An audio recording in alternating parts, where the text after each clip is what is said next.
जय श्री कृष्ण। वैशाख माह की चौथ व्रत की कहानी। एक बुढ़िया माई थी, उसके गावलियो बचलियो नाम को बेटो हो। बुढ़िया माई बेटा के लिए 12 महीनों की 12 चौथ करती। बेटा जंगल से लकड़ी लाता, दोनों माँ बेटा उनको बेचकर गुजारा करते थे। बुढ़िया माई रोजाना लकड़ियों में से 2 लकड़ी अलग रख लेती थी और चौथ के दिन बेटा से छुपकर बेचकर सामान लेकर आती। फिर 5 चूरमा के पिंड बनाती, एक बेटा ने खिलाती, एक आप खाती, एक चौथ माता के चढ़ाती व 2 बांट देती। एक चौथ के दिन बेटा अपनी पड़ोसन के घर गया। उसने चूरमा के लड्डू बना रखे थे तो उसने पूछा कि आज क्या है। सो थे चूरमा बनाया है। पड़ोसन बोली कि मैंने तो आज ही बनाया है, तेरी माँ तो हर चौथ के दिन बनाती है। तुमको आज दिया था क्या? बेटा बोला, दिया तो था। पड़ोसन बोली कि तुम लकड़ियाँ लेकर आते हो जिसमें तेरी माँ छुपा कर बेच कर चूरमा बनाती है। बेटा माँ के पास गया और बोला कि मैं तो इतनी मेहनत से लकड़ियाँ लेकर आता हूँ, तुम चूरमा करके खाती हो। तुम मुझको छोड़ दो या चौथ माता को। तो बुढ़िया बोली, बेटा मैं तो तेरे लिए ही व्रत करती हूँ, सो तुमको भले ही छोड़ दो, लेकिन चौथ माता को नहीं छोड़ सकती। तब बेटे ने घर छोड़ने का फैसला किया तो माँ बोली कि तुम जा रहे हो, लेकिन मेरा हाथ का ये आखा लेकर जा। तेरे ऊपर जो भी संकट आएगा, चौथ माता के नाम पर इन्हें पुकार देना, संकट दूर हो जाएगा। बेटा ने सोचा कि है झूठी बात, लेकिन बात रखने के लिए ले लेता हूँ। घर से चला, थोड़ी दूर गया होगा और देखता है कि खून की नदी बह रही है, किधर से भी रास्ता नहीं था।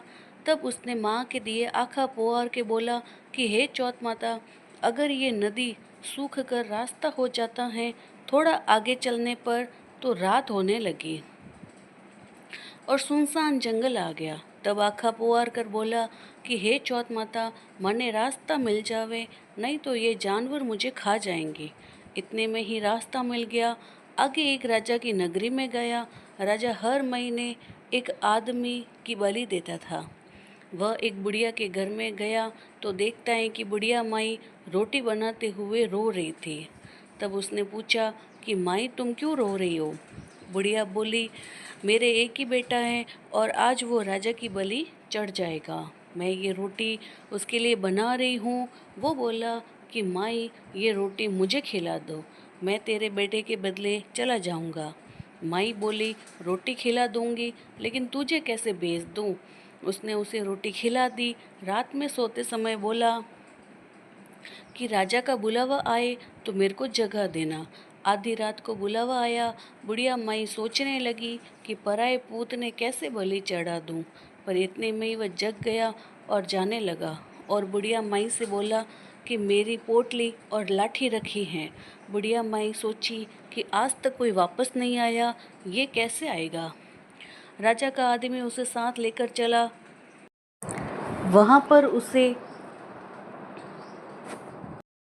पर उसे कच्चे घड़े पकने वाले कुंड आवा में चुन दिया। जब वो चुना जा रहा था तो उसने आँखा पुकार कर कहा कि हे चौथ माता, 2 संकट डाल दिए, ये भी तुम टाल दो।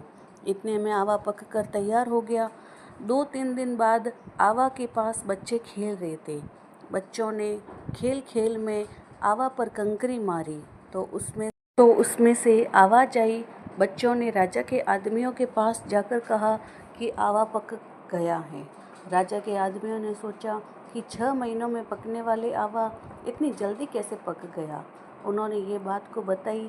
राजा ने जाकर देखा तो सारे बर्तन सोना चांदी के कलश से हो गए थे। वे बर्तन उतारने लगे तो अंदर से आवाज़ आई कि धीरे धीरे उतारना, अंदर मानस है। राजा ने सोचा कि इसमें से पहले तो कभी कोई ऐसी आवाज़ नहीं आई। राजा ने पूछा कि कौन हो? तो उसने अंदर से ही कहा कि मैं तो वो ही हूँ जिसे आपने 3 दिन पहले इसमें चुनकर बलि दी थी। उन्होंने खोल कर देखा तो अंदर वही आदमी है जिसे 3 दिन पहले उन्होंने उसे आवा में चुनकर बलि चढ़ाया था। उन्होंने सारी बात बताई। उसे महल में ले जाया गया। राजा ने पूछा कि तुम कौन हो और बच कैसे गए?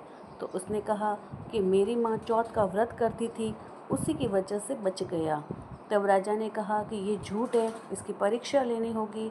राजा ने 2 घोड़े मंगवाए, एक पर स्वयं चढ़ गया और दूसरे पर उसको चढ़ा दिया। उसके हाथों और पैरों में जंजीर डाल दी गई।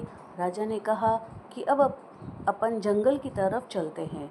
अगर ये जंजीरें खुलकर मेरे हाथ पैरों में आ जाएगी तो तुम्हारी माँ की चौथ माता सच्ची हैं। थोड़ी दूर चलने पर ऐसा ही हो गया।